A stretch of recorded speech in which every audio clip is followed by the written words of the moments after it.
الحمدللہ رب العالمین والصلاة والسلام علی سید المرسلین اما بعد فاعوذ باللہ من الشیطان الرجیم بسم اللہ الرحمن الرحیم الصلاة والسلام علیک یا رسول اللہ وعلی آلک واصحابک یا حبیب اللہ الصلاة والسلام علیک یا نبی اللہ وعلی آلک واصحابک یا نور اللہ۔ فیضان قرآن کے سلسلے میں حاضر ہیں اور آج سورہ صافات کی آیت نمبر 112 سے قرآن پاک کا درس سنیں گے۔ اس سے پچھلی آیتوں میں حضرت ابراہیم علیہ السلام کا تذکرہ ہوا۔ ابراہیم علیہ السلام نے اللہ تعالیٰ کی راہ میں جو قربانیاں دی اور بطور خاص حضرت اسماعیل علیہ السلام کو اللہ تعالیٰ کی راہ میں ذبح کرنے کی بھی سعی کی، کوشش کی اور اپنے امتحان میں کامیاب ہوئے۔ اب اس کے بعد حضرت اسحاق علیہ السلام کا تذکرہ ہوتا ہے۔ حضرت اسحاق علیہ السلام حضرت ابراہیم علیہ السلام کے بیٹے حضرت سارہ رضی اللہ تعالی عنہا سے ہیں، اور یہ حضرت اسماعیل علیہ السلام کے سوتیلے بھائی یعنی باپ شریک بھائی ہیں۔ اللہ تبارک و تعالی نے جیسے حضرت اسماعیل علیہ السلام کی بشارت حضرت ابراہیم علیہ السلام کو عطا فرمائی تھی، اسی طرح حضرت اسحاق علیہ السلام کی بشارت بھی حضرت ابراہیم علیہ السلام کو عطا فرمائی۔ یہاں سے اسی کا بیان ہوتا ہے۔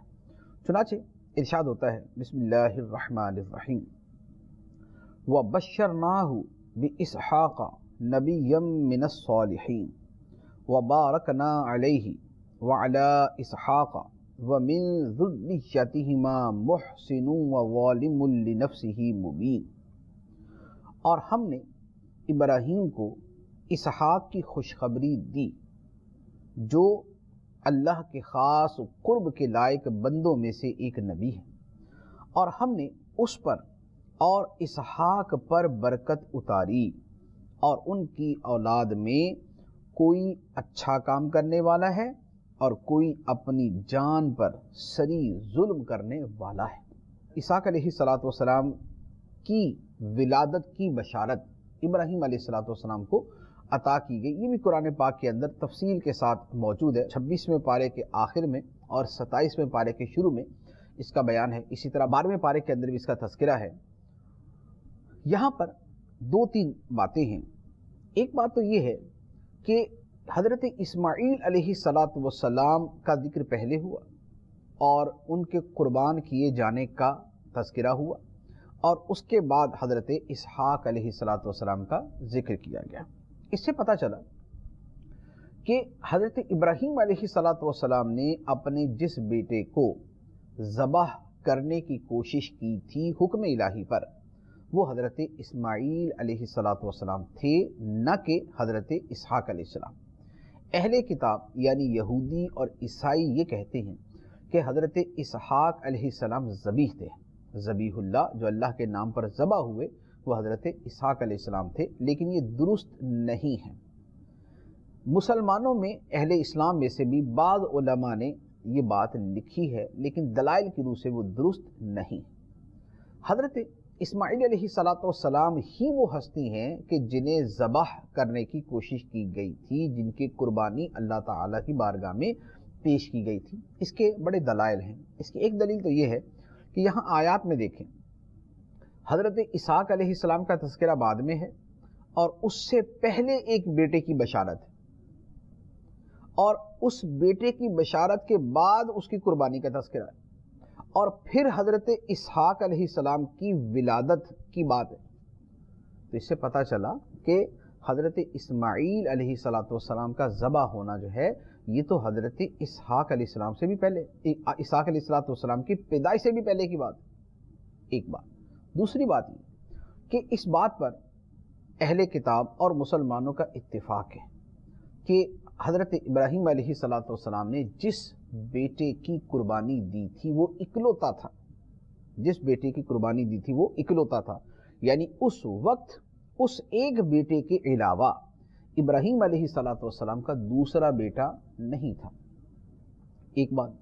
اب دوسرا اس بات بھی اتفاق ہے کہ حضرت اسماعیل علیہ السلام پہلے پیدا ہوئے، تو اب غور کیجئے کہ اگر حضرت اسحاق علیہ السلام کو ذبح کرنے کی کوشش کی گئی تھی، اگر ان کی قربانی پیش کرنے کی کوشش کی گئی تھی تو وہ اکلوتے تو نہ ہوئے، پھر تو وہ دوسرے بیٹے ہوئے، جبکہ قربانی اکلوتے بیٹے کی کرنے کی کوشش کی گئی تھی اور پہلے حضرت اسماعیل علیہ السلام پیدا ہوئے، تو پتہ چلا کہ یہ قربانی حضرت اسماعیل علیہ السلام کی ہی ہوئی تھی۔ اور تیسری بات یہ ہے کہ ہمارے لیے نبی پاک صلی اللہ علیہ وآلہ وسلم کا یہ فرمان مبارک بھی موجود ہے کہ میں دو ذبیحوں کا بیٹا ہوں، دو ذبیحوں کا بیٹا ہوں۔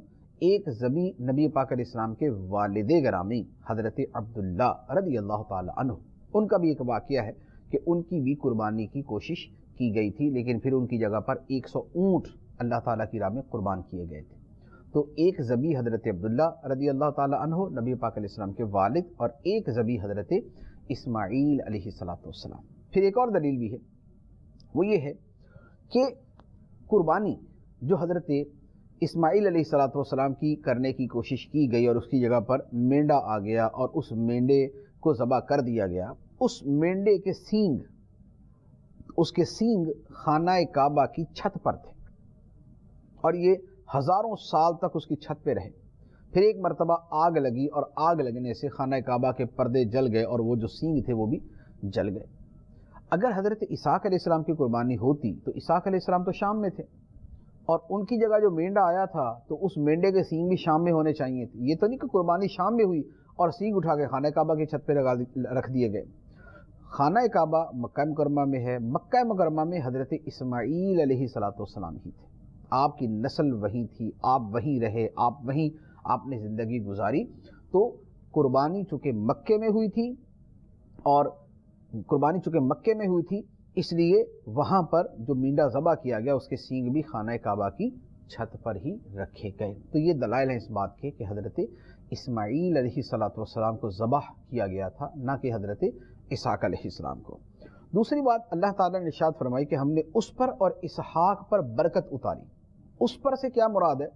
اس ضمیر کا مرجع بارکنا علیہ، اس ضمیر کا مرجع ابراہیم علیہ السلام بھی ہو سکتے ہیں اور حضرت اسماعیل علیہ السلام بھی۔ اگر حضرت ابراہیم علیہ السلام مراد ہیں تو ترجمہ یہ بنے گا کہ ہم نے ابراہیم پر اور اسحاق پر برکت رکھی، اور اس برکت سے مراد کیا ہوگا؟ اس برکت سے مراد اللہ تعالیٰ نے جو ان کو انعامات عطا فرمائے، جو ان کے تذکرے کو عام فرمایا، جو ان کی نسلوں کو عام کیا، دنیا بھر کے اندر ان کی نیک نامی فرمائی، ان کے نام کے ڈنکے بج رہے ہیں، بجتے رہیں گے، یہ ساری چیزیں اس برکت کے اندر آ جاتی ہیں۔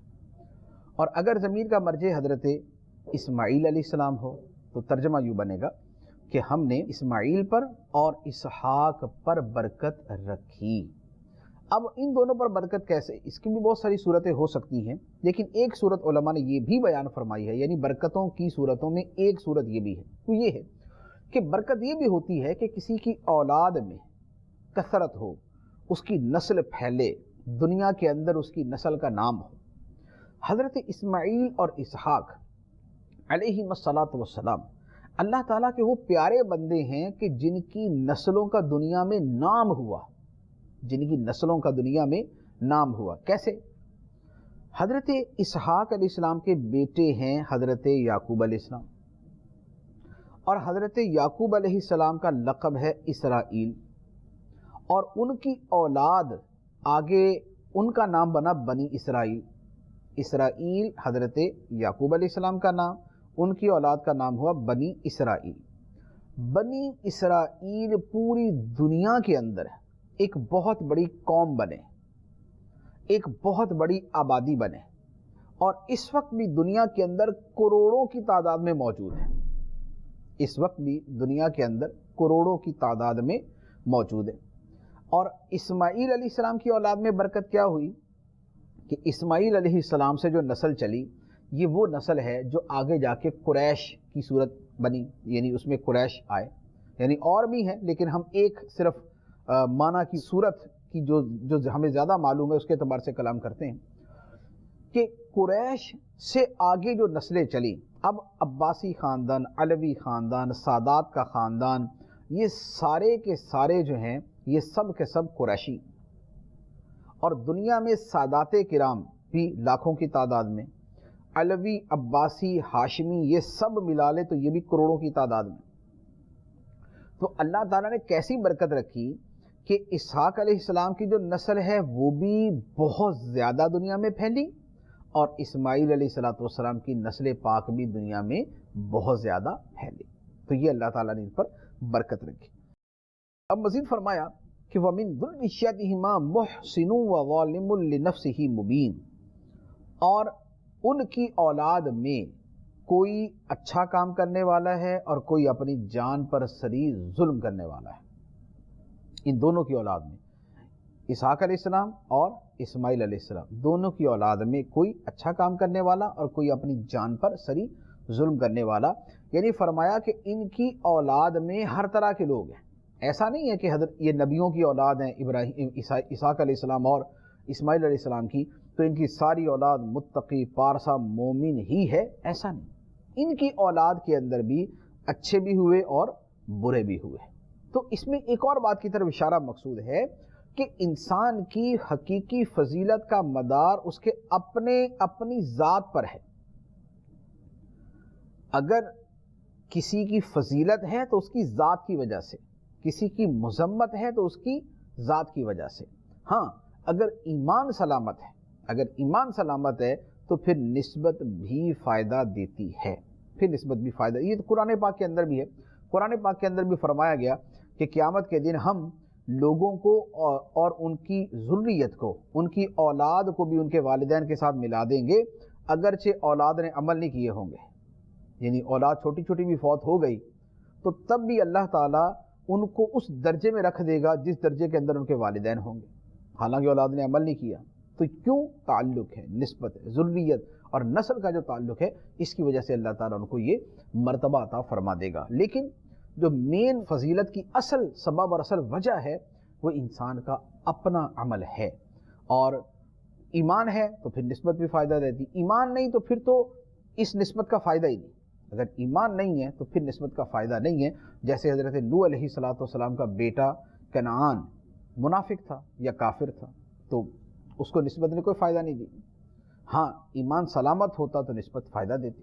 اس کے بعد ہمارے لیے حکم یہ ہے کہ ہم نسبت کا لحاظ کریں، ہم نسبت کی وجہ سے کسی کی تکریم کریں. یہ ایک نیچرل چیز بھی ہے، یہ محبت کا تقاضا بھی ہے، اور یہ ہمارے دین کی اقدار کے اندر بھی ہے. جیسے ہمارا ایک استاد ہے جس نے ہم پہ بڑے احسان کیے ہوتے ہیں، ہمیں بڑی تعلیمات دی ہوتی ہیں، جس نے ہمیں سکھایا، لکھایا، پڑھایا ہوتا ہے، تو ہم اس کی اولاد کی بھی عزت کرتے ہیں. ہم بولتے ہیں یار میرے استاد صاحب کا جو یہ ہے بیٹا ہے، میرے استاد کا یہ اولاد ہے. تو کیوں؟ اس لیے کہ ہمیں چونکہ اپنے استاد سے محبت ہوتی ہے تو ہم اس کی اولاد کا بھی اکرام کرتے ہیں، اس کی اولاد کی بھی عزت کرتے ہیں. تو یہ جو ایک دوسرے سے تعلق، واسطے کی وجہ سے دوسرے کا اکرام کرنا ہے، اس کا لحاظ کرنا، خیال کرنا ہے، یہ ایک انسان کی فطرت کی چیز ہے، اور دین اسلام اسے منع نہیں کرتا بلکہ اس کی تائید کرتا ہے. تو جب دنیا کے ایک عام ٹیچر، استاد کی اولاد کی ہم عزت کرتے ہیں کہ وہ ہمارا محسن ہے، تو نبی پاک صلی اللہ تعالیٰ علیہ وآلہ وسلم تو محسن اعظم ہے. آپ کے احسان تو ہمارے اوپر بے پناہ ہے. تو جو آپ کی نسل پاک ہے، سادات کرام ہے، ہم اس کا بھی ادب کریں گے، اس کی بھی تعظیم کریں گے. اسی لیے جو اہل عشق علماء، اہل محبت علماء گزرے ہیں، وہ ہمیشہ نبی پاک صلی اللہ علیہ وآلہ وسلم کی نسل پاک کی، آل پاک کی، سادات کرام کی تکریم اور تعظیم کرتے رہیں. اعلیٰ حضرت رحمۃ اللہ علیہ جو اہل محبت کے امام ہیں، اہل عشق کے امام ہیں، وہ تو یہ فرماتے ہیں کہ تیری نسل پاک میں ہے بچہ بچہ نور کا، تو ہے عین نور تیرا سب گھرانہ نور کا. تو نبی پاک صلی اللہ علیہ وآلہ وسلم کی نسل پاک سے محبت کرنا یہ ایمان کا تقاضا ہے. نبی پاک علیہ السلام نے خود ارشاد فرمایا کہ میں حسن و حسین سے محبت کرتا ہوں، اے اللہ میں حسن و حسین سے محبت کرتا ہوں، تو بھی ان سے محبت کر، اور جو ان سے محبت کرے تو اس سے بھی محبت کر. تو امام حسن حسین رضی اللہ تعالیٰ عنہ تو بچے تھے، اس وقت انہوں نے کون سے ایسے عمل کیے ہوئے تھے اور کون سے کارنامے سر انجام دیے ہوئے تھے کہ جس کی وجہ سے ان سے محبت کرنے کا حکم تھا. سب سے بڑی وجہ اس وقت تو یہی تھی. ان کے کارنامے سبحان اللہ اپنی جانیں اللہ کی راہ میں قربان کی ہیں، لیکن وہ تو بات کی بات ہے. جس وقت نبی پاک علیہ السلام نے ان سے محبت کا فرمایا تھا، اس وقت کیا وجہ تھی کہ ان سے محبت کی جائے؟ اسی لیے نا کہ نبی پاک صلی اللہ علیہ وسلم کی اولاد پاک ہیں، فاطمہ الزہرا رضی اللہ تعالی عنہا کے دل کے ٹکڑے ہیں، پیارے آقا صلی اللہ علیہ وآلہ وسلم کی دنیا کے اندر دو پھول ہیں یہ، تو اسی لیے تو ان سے محبت کرنی، یہ نسبت نہیں تو اور کیا ہے؟ یہ بخاری شریف کی حدیث ہے جو میں نے عرض کی ہے کہ اے اللہ میں حسن و حسین ان دونوں سے محبت کرتا ہوں، تو بھی اس سے محبت کر، اور جو ان سے محبت کرے تو اس سے بھی محبت کر۔ تو یہ نسبت سے محبت نہیں تو اور کس بات سے محبت؟ تو نسبت کا اکرام کرنا، نسبت سے محبت کرنا، نسبت کا لحاظ کرنا یہ ہمارے دین میں ہے۔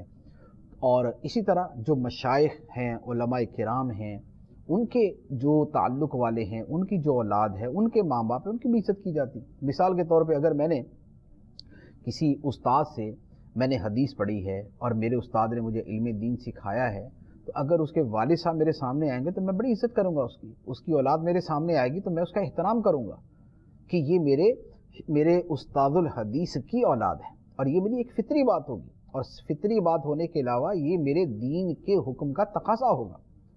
تو لہذا ان سے جو محبت کی جاتی ہے یہ دین کے تقاضوں میں سے بھی ہے اور مطلوب شرع بھی ہے۔ اب اس کے بعد حضرت موسیٰ اور حضرت ہارون علیہم الصلاۃ والسلام کا تذکرہ ہوتا ہے۔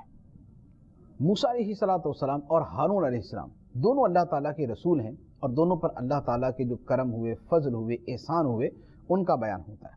ارشاد ہوا وَلَقَدْ مَنَنَّا عَلَى مُوسَى وَهَارُونَ وَنَجَّيْنَاهُمَا وَقَوْمَهُمَا مِنَ الْكَرْبِ الْعَظِيمِ وَنَصَرْنَاهُمْ فَكَانُوا هُمُ الْغَالِبِينَ وَآتَيْنَاهُمَا الْكِتَابَ الْمُسْتَبِينَ وَهَدَيْنَاهُمَا الصِّرَاطَ الْمُسْتَقِيمَ وَتَرَكْنَا عَلَيْهِمَا فِي الْآخِرِينَ۔ اور بے شک ہم نے موسیٰ اور ہارون پر احسان فرمایا اور انہیں اور ان کی قوم کو بہت بڑی سختی سے نجات بخشی، اور ہم نے ان کی مدد فرمائی تو وہی غالب ہوئے، اور ہم نے ان دونوں کو روشن کتاب عطا فرمائی اور انہیں سیدھی راہ دکھائی، اور پچھلوں میں ان کی تعریف باقی رکھی۔ یہ اللہ تبارک و تعالی نے موسیٰ علیہ السلام اور ہارون علیہ السلام دونوں پر احسانات فرمائے۔ کیا فرمایا؟ کہ ہم نے ان دونوں کو اور ان کی قوم کو کرب عظیم سے نجات بخشی۔ کرب عظیم کیا تھا؟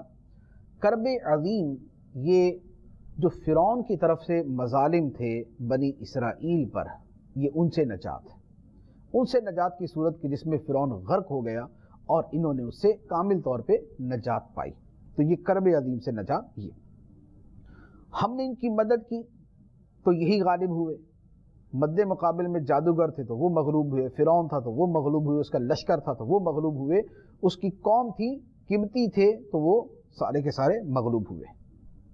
مزید احسان کہ ہم نے ان کو بہت روشن کتاب عطا فرمائی۔ روشن کتاب تورات شریف، اللہ تعالیٰ نے موسیٰ علیہ السلام کو تورات شریف عطا فرمائی۔ اچھا، لیکن یہاں پر الفاظ ہے وَآتَيْنَاهُمَا، اور ہم نے ان دونوں کو روشن کتاب عطا فرمائی۔ تو سوال ہوتا ہے کہ تورات تو صرف موسیٰ علیہ السلام کو ملی، موسیٰ علیہ السلام کو ملی، ہارون علیہ السلام کو تو تورات نہیں ملی تھی، تو یہ کیسے فرمایا کہ دونوں کو ہم نے تورات عطا فرمائی؟ اس کا جواب یہ ہے کہ یہ ایسے ہی ہے کہ جیسے کتاب ایک امت کو عطا کی جاتی ہے۔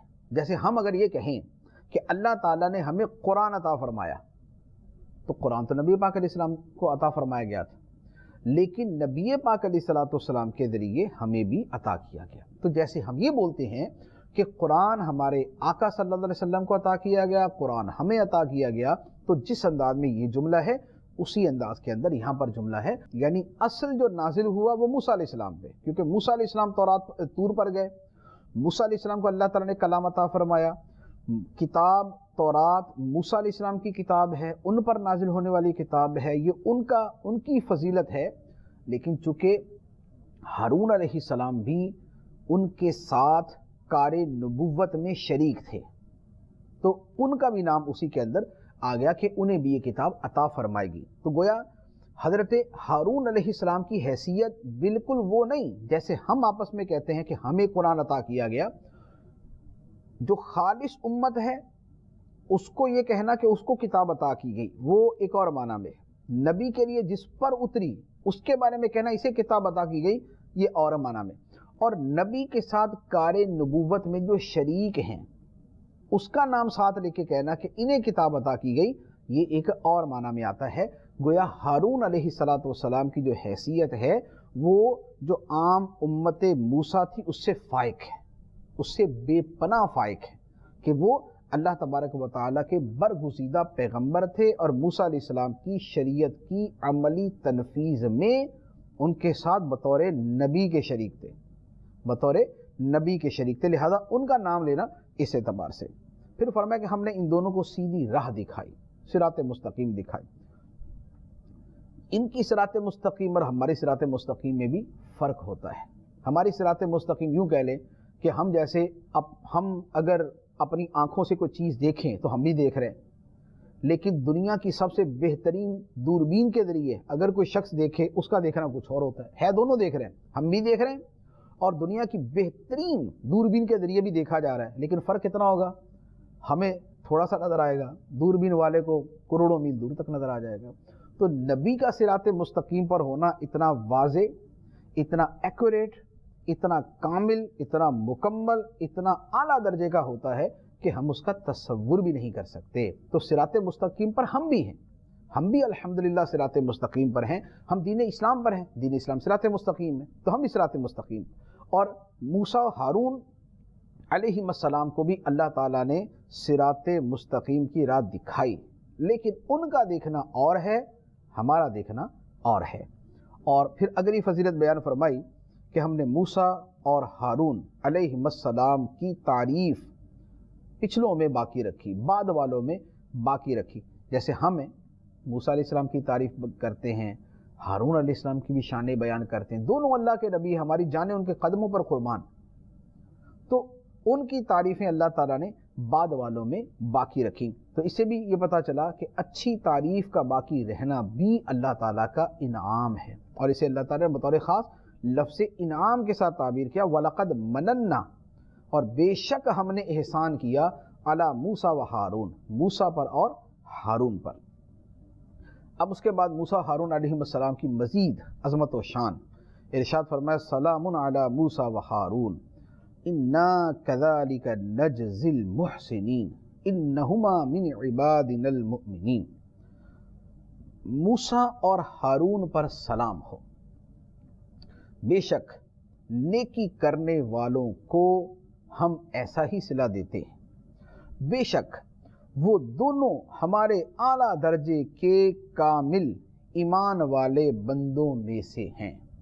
یہ دوبارہ وہی جیسے اللہ تبارک و تعالی نے سلام بھیجا نوح علیہ السلام پہ، سلام بھیجا حضرت ابراہیم علیہ السلام پہ، اسی طرح سلام فرمایا حضرت موسیٰ اور ہارون علیہ السلام پر۔ اسی لیے اب دیکھیں، ہم جب کسی نبی کا نام لیتے ہیں تو کیا کہتے ہیں؟ ہم کہتے ہیں حضرت موسیٰ، تو ساتھ میں کہتے ہیں علیہ الصلاۃ والسلام۔ ہم کہتے ہیں حضرت ابراہیم، تو ساتھ میں کہتے ہیں علیہ السلام۔ تو یہ جو علیہ السلام ہم کہتے ہیں وہ اصل میں اسی کے اثرات ہیں، وہ اسی کی برکات ہیں، وہ اسی کے آثار ہیں کہ اللہ تبارک و تعالی نے ان کے ناموں کے ساتھ سلام امت میں رکھ دیا۔ امت نام لے گی تو سلام پڑھے گی، تو نبیوں پر سلام پڑھنا جو ہے یہ اللہ تبارک و تعالیٰ کو مطلوب ہے، محبوب ہے، پسندیدہ ہے۔ تو اسی لیے صلاۃ و سلام پڑھنا جو ہے یہ بڑی پیاری چیز ہے۔ جمعے کے بعد ہم صلاۃ و سلام پڑھتے ہیں، نماز جمعہ پڑھی اس کے بعد صلاۃ و سلام پڑھتے ہیں، مصطفیٰ جان رحمت پہ لاکھوں سلام، شمع بزم ہدایت پہ لاکھوں سلام۔ اسی طرح ہم اذان سے پہلے، اذان کے بعد صلاۃ و سلام پڑھتے ہیں، تو کیا ہے؟ نبی پر صلاۃ و سلام۔ تو نبیوں پر صلاۃ و سلام یہ تو اللہ تبارک و تعالیٰ بھیجتا ہے اور بار بار بھیجتا ہے، اور فرماتا ہے کہ ہم نے تو ان کی تعریفیں رکھ دی امت کے اندر، لہذا صلاۃ و سلام جتنا بھی پڑھا جائے، اب خواہ وہ کسی اجتماع کے آخر میں پڑھا، محفل کے آخر میں پڑھا، وہ کھڑے ہو کے پڑھے، وہ بیٹھ کر پڑھے، وہ اذان سے پہلے پڑھے، اذان کے بعد پڑھیں، وہ نماز کے بعد پڑھیں، وہ جب بھی پڑھیں وہ صلاۃ و سلام ہی ہے، وہ سلام ہی ہے، وہ سلامتی کی دعا ہی ہے۔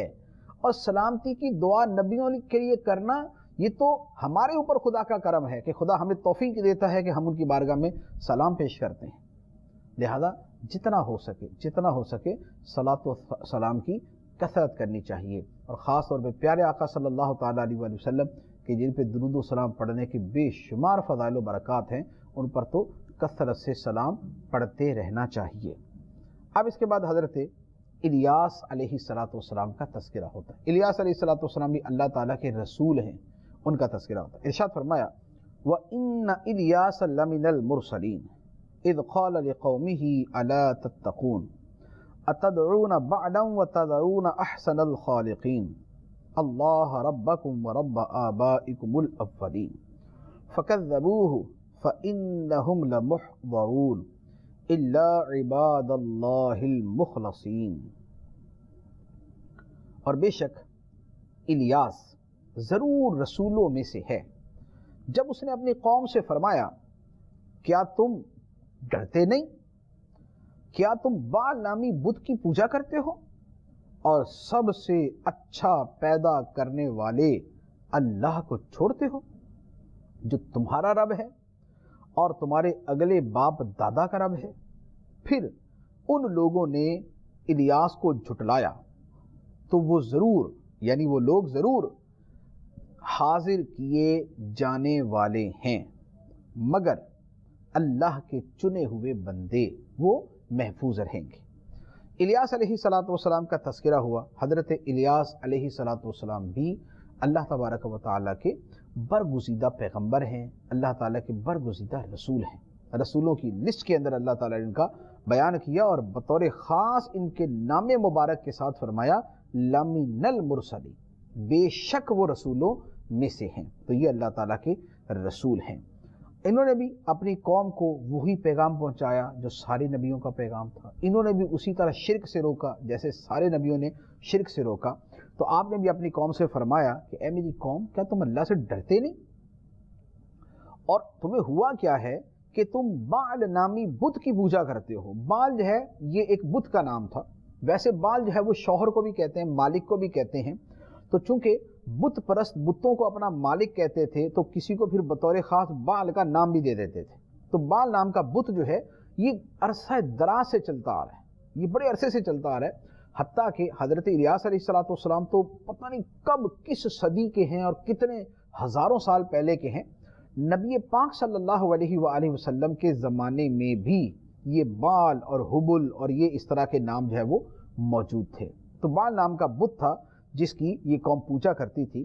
حضرت الیاس علیہ السلام نے ان سے فرمایا کہ کیا تم بال کی پوجا کرتے ہو، یعنی بال نام کے بت کی پوجا کرتے ہو، اور بنانے والوں میں سب سے بہترین بنانے والا کون؟ فرمایا اللہ ربکم و رب آبائکم الاولین، اللہ جو تمہارا بھی رب ہے اور تم سے تمہارے پہلے اگلے باپ داداؤں کا بھی رب ہے۔ یہاں پر ایک سوال ہوتا ہے کہ اللہ تعالیٰ تو تنہا خالق ہے، یہاں لفظ ہے احسن الخالقین، یعنی خالقوں میں سب سے اچھا۔ اس کا مطلب یہ ہوا کہ اور بھی بہت سارے خالق ہیں لیکن ان میں سب سے اچھا اللہ تعالیٰ ہے، جبکہ بطور مسلمان ہمارا عقیدہ یہ ہے کہ خالق صرف اللہ ہے، خالق صرف اللہ ہے۔ تو پھر بہت سارے خالقوں میں اچھا خالق، تو اس کا کیا مطلب ہوا؟ اس کا جواب یہ ہے کہ دیکھیں خالق کا جو معنی ہے وہ کیا ہوتا ہے؟ ہم لفظ جب بولتے ہیں نا اللہ تعالیٰ خالق ہے تو اس کا مطلب ہوتا ہے پیدا کرنے والا، شے بناتا ہے، اس میں روح پھونکتا ہے یا عدم سے وجود میں لاتا ہے، وہ خالق ہے۔ بدیع ہے، باری ہے، مصور ہے، وہ پھر سارے اس کی شان تخلیق کی یہ صورتیں ہیں جو مختلف الفاظ کے ساتھ تعبیر کی جاتی ہیں اپنے معنی کے اعتبار سے۔ لیکن خلق کا ایک مطلب بنانا بھی ہوتا ہے، جیسے دنیا والے بھی چیزیں تو بناتے ہیں، مشینیں بناتے ہیں اور ہزاروں چیزیں، یہ ٹیبل ہے، یہ آئی پیڈ ہے، یہ کور ہے، یہ چیئرز ہیں، یہ کیمرہ ہے، یہ لائٹس ہیں، لوگ بناتے۔ تو وہ بنانا جو ہے انسانوں کا جو بنانا ہے اس پر بھی خلق کا اطلاق آتا ہے۔ اب ان بنانے والوں میں سب سے اچھا بنانے والا خدا ہے۔ وہ کیسے؟ وہ اس طریقے سے، نمبر ایک تو یہ کہ یہ جو ذی روح کو وجود میں لاتا ہے وہ اللہ ہی ہے، جو شے بنا کے اس میں روح ڈالتا ہے وہ اللہ ہی ہے، ایک بات۔ دوسرا یہ ہے کہ مخلوق جو مرضی بنا لے، دوسرے جو ظاہری چھوٹی چھوٹی چیزیں بنانے والے خالق ہیں، جن پر خالق کا لفظ ہم اس معنی کے اعتبار سے سمجھانے کے لیے بول رہے ہیں، ان کی جو خلق ہے وہ اس مادے کی محتاج ہے جس مادے کا مالک اور خالق اللہ ہے، لیکن اللہ تعالی تخلیق میں کسی کا محتاج نہیں۔ مخلوق خلق کرے تو خلق کے اندر بھی خدا کے پیدا کردہ مادے کی محتاج ہے، لیکن اللہ تبارک و تعالیٰ تو عدم سے وجود میں لایا، کائنات نہیں تھی اور اس نے پیدا کر دی، تو احسن الخالقین اللہ تعالیٰ ہی ہے۔ تو یہاں پر وہ جو لوگوں کی صنعتیں ہیں، جس میں لوگ صانع بنتے ہیں، اس کے اعتبار سے احسن الخالقین کا لفظ ارشاد فرمایا گیا۔ تو حضرت الیاس علیہ السلام نے اپنی قوم کو سمجھایا کہ کیا تم بال نامی بت کی پوجا کرتے ہو جسے تم نے ہی بنایا ہوا ہے، اور سب سے اچھے پیدا کرنے والے اللہ کو چھوڑتے ہو جو تمہارا رب ہے، تمہارے اگلے باپ دادا کا رب ہے۔ تو قوم نے کیا کیا؟ فَكَذَّبُوهُ، مانی نہیں، جھٹلایا، انکار کیا، پیغام تسلیم نہ کیا۔ نتیجہ کیا ہوا؟ فرمایا فَإِنَّهُمْ لَمُحْضَرُونَ، تو بے شک وہ ضرور ہمارے عذاب میں حاضر کیے جانے والے ہیں۔ یہ ان پر عذاب آیا بھی اور آئندہ بھی جہنم کے عذاب میں وہ حاضر کیے جائیں گے۔ ہاں، اللہ کے چنے ہوئے بندے اس سے محفوظ رہے، چنے ہوئے بندے وہ جنہوں نے حضرت الیاس علیہ السلام کی غلامی کو اختیار کیا اور آپ کی بات کو مان لیا۔ اب حضرت الیاس علیہ السلام پر بھی اللہ تعالیٰ کی کرم کی بارشیں ہوتی ہیں۔ ارشاد فرمایا وَتَرَكْنَا عَلَيْهِ فِي الْآخِرِينَ سَلَامٌ عَلَىٰ إِلْيَاسِينَ إِنَّا كَذَلِكَ نَجْزِي الْمُحْسِنِينَ إِنَّهُ مِنْ عِبَادِنَا الْمُؤْمِنِينَ، اور ہم نے بعد والوں میں الیاس کی تعریف باقی رکھی۔ الیاس پر سلام ہو، بے شک ہم نیکی کرنے والوں کو ایسا ہی صلہ دیتے ہیں، بے شک وہ ہمارے اعلیٰ درجے کے کامل ایمان والے بندوں میں سے ہے۔ یہ حضرت الیاس علیہ السلام کی شانوں کا بیان کہ ان کی بھی تعریف اللہ تعالیٰ نے بعد والوں میں باقی رکھی۔ اب الیاس علیہ السلام کی تعریف کی اب صورت دیکھیں۔ آج بھی مسلمانوں میں الیاس نام ہوتا ہے، جیسے ہمارے پیر و مرشد امیر دعوت اسلامی حضرت علامہ مولانا محمد الیاس ستار قادری، تو یہ الیاس نام کیوں ہے؟ وہی حضرت الیاس علیہ السلام کی غلامی کی نسبت سے ہے، ان کے نام مبارک کی نسبت سے ہے۔ تو مسلمانوں کے بچوں کے نام بھی الیاس ہوتے ہیں حضرت الیاس علیہ السلام کی نام مبارک کی وجہ سے۔ تو یہ وہ ہے، اس کا ظہور ہے وَتَرَكْنَا عَلَيْهِ فِي الْآخِرِينَ، ہم نے بعد والوں میں الیاس کی تعریف باقی رکھی۔ تو یہ اس کی ایک صورت ہے۔ اور پھر فرمایا سلام علی الیاسین، الیاسین پر سلام، الیاسین پر سلام، سبحان اللہ، اللہ کے ہر نبی پر سلام، اللہ تعالیٰ کے ہر پیغمبر پر سلام، اور جو سارے نبیوں کے نبی ہیں، سارے نبیوں کے سردار ہیں، ان پہ لاکھوں سلام۔ اچھا، اب یہاں پر ایک سوال ہوتا ہے کہ یہاں فرمایا سلام علی الیاسین، جبکہ شروع کے اندر جو آیت مبارکہ ہے اس میں وہ ان الیاسا، الیاس، آگے ہے الیاسین، یعنی دو طرح اس لفظ کو فرمایا گیا، الیاس اور الیاسین۔ تو سوال یہ ہے کہ یہ ایک نام ہے یا دو نام ہے؟ یہ دو نام ہیں حضرت الیاس علیہ السلام کے، اور یہ الیاس کو ہی الیاسین بھی پڑھا جاتا ہے۔ یہ ایسے ہے جیسے مشہور پہاڑ نا جہاں حضرت موسیٰ علیہ السلام کو تورات عطا فرمائی گئی تھی، اس کا نام ہے طور سینا۔ اب طور سینا بھی پڑھتے ہیں اور سینین بھی پڑھتے ہیں، سینین، تو سینا بھی ہے اور سینین بھی ہے، اسی طرح الیاس بھی ہے اور الیاسین بھی ہے، تو یہ دونوں نام درست ہیں۔ اب اس کے بعد حضرت لوط علیہ السلام کا تذکرہ ہوتا ہے۔ لوط علیہ السلام بھی اللہ تعالیٰ کے بڑے ہی پیارے رسولوں میں سے ہیں جنہوں نے اللہ تعالیٰ کی راہ میں تکلیفیں اٹھائیں۔ اور لوط علیہ السلام کون ہیں؟ حضرت ابراہیم علیہ السلام کے بھتیجے۔ سبحان اللہ، سبحان اللہ، یہ کائنات کے کیسے عظیم چچا اور بھتیجا ہیں کہ چچا بھی اللہ کے پیغمبر اور بھتیجے بھی اللہ کے پیغمبر۔ اور ابراہیم علیہ السلام کی کتنی پیاری شان ہے، ابراہیم علیہ السلام پیغمبر بتیجے لوط علیہ السلام پیغمبر، بیٹے اسحاق علیہ السلام پیغمبر، بیٹے اسماعیل علیہ السلام پیغمبر، اسماعیل علیہ السلام کی اولاد میں محمد مصطفیٰ صلی اللہ علیہ وسلم پیغمبر، ادھر اسحاق علیہ السلام کی اولاد میں یعقوب علیہ السلام پیغمبر، یعقوب علیہ السلام کے بیٹے یوسف علیہ السلام پیغمبر۔ تو ابراہیم علیہ السلام کی ذات مبارکہ، اسی لیے ان کا لقب ہے ابو الانبیاء، نبیوں کے باپ، کہ ان کی نسل پاک میں اللہ تعالیٰ نے اتنے پیغمبر۔ بلکہ مسلمانوں کا اس پر بھی اتفاق ہے اور کہ حضرت ابراہیم علیہ السلام کے بعد جتنے بھی نبی آئے وہ سارے کے سارے ابراہیم علیہ السلام کی اولاد میں سے ہی آئے، وہ ابراہیم علیہ السلام کی اولاد میں سے ہی ہوئے۔ تو جو نبیوں کے آگے سلسلے چلے وہ ان کی اولاد سے چلے۔ تو لوط علیہ السلام جو ہیں یہ اللہ تعالیٰ کے، ہاں لوط علیہ السلام کا جو تذکرہ ہے وہ اس اعتبار سے ذہن میں رکھیے گا کہ ان کی اولاد سے سارے پیغمبر آئے سوائے لوط علیہ السلام کے، کیونکہ لوط علیہ السلام تو بتیجے ہیں نا، بھائی کے بیٹے، تو بتیجے ہیں تو پھر آپ کی نسل میں سے تو نہ ہوئے، تو ان کی نسل اوپر چلی گئی۔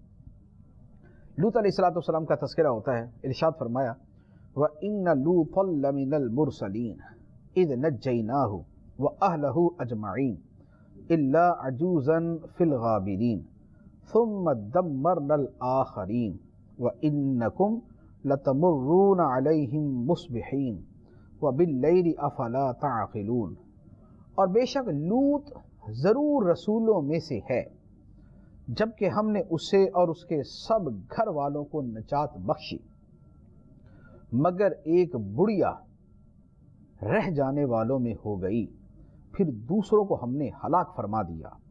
اور اے لوگو، بے شک تم صبح کے وقت ان کی بستیوں کے پاس سے گزرتے ہو اور رات کے وقت بھی، تو کیا تم سمجھتے نہیں؟ یہ حضرت لوط علیہ السلام کے واقعے کا مختصر بیان ہوا۔ پہلے تو فرما دیا لوط علیہ السلام رسولوں میں سے ہے، پھر فرمایا کہ لوط علیہ السلام اور اس کے سب گھر والوں وَأَهْلَهُ أَجْمَعِينَ، سب گھر والوں کو نجات بخشی سوائے ایک بڑھیا کے۔ وہ بڑھیا کون تھی؟ لوط علیہ السلام کی بیوی۔ تو لوط علیہ السلام کے سب گھر والوں کو نجات بخشی، آپ کی جتنی بیٹیاں تھیں سب کو نجات دی گئی، اور اس کے علاوہ جو آپ پر ایمان لانے والے لوگ تھے ان کو بھی نجات دی۔ اور بقیہ فرمایا ثم دمرنا الآخرین، پھر دوسروں کو ہم نے ہلاک کر دیا۔ دوسرے کون تھے؟ دوسرے وہ تھے جو شرک میں مبتلا تھے اور معاذ اللہ لواطت کے گندے گھنونے غلیظ اور خبیث کام کے اندر مبتلا تھے، جن کے بارے میں حضرت لوط علیہ السلام ان کو سمجھاتے تھے مردوں سے اپنی شہوت پوری کرنا حرام ہے، خبیث کام ہے جو تم کرتے ہو۔ تو لوط علیہ السلام ان کو یہ سمجھاتے تھے، لیکن یہ لوگ باز نہ آئے، تو اللہ تبارک و تعالیٰ کا عذاب آیا کہ لوط علیہ السلام اور آپ کے گھر والے بستی سے نکل گئے، اور بقیہ کے اوپر خدا نے پتھر برسا کے ان کو مار دیا، ان کی بستیوں کو بلند کر کے الٹا دیا گیا، تباہ و برباد کر دیا۔ ایسا شدید عذاب کسی اور قوم پہ نہیں آیا جو بد فعلی، اغلام بازی، مردوں کی مردوں سے شہوت رانی کے اوپر نازل ہوا۔ یہ ایسا خبیث اور گنونا اور غلیظ اور خبیث کام ہے جس پر قہر الہی ایسے ٹوٹا اور غضب الہی ایسے جوش میں آیا۔ آج دنیا بھر کے اندر اس غلیظ فعل اور اس خبیث فعل کی تائید کے اندر بڑے بڑے جناب جلسے کیے جاتے ہیں، بڑے بڑے قانون پاس کیے جاتے ہیں، لیکن یہ خدا کے غضب کو آواز دینے کے لیے۔ اور دنیا کے اندر اگر اللہ تعالیٰ نے مہلت دے بھی دی تو آخرت کا عذاب بڑا سخت ہوگا۔ یہ فعل حرام اور اشد حرام ہے۔ اللہ تبارک و تعالیٰ ہم سب کو اس سے محفوظ فرمائے۔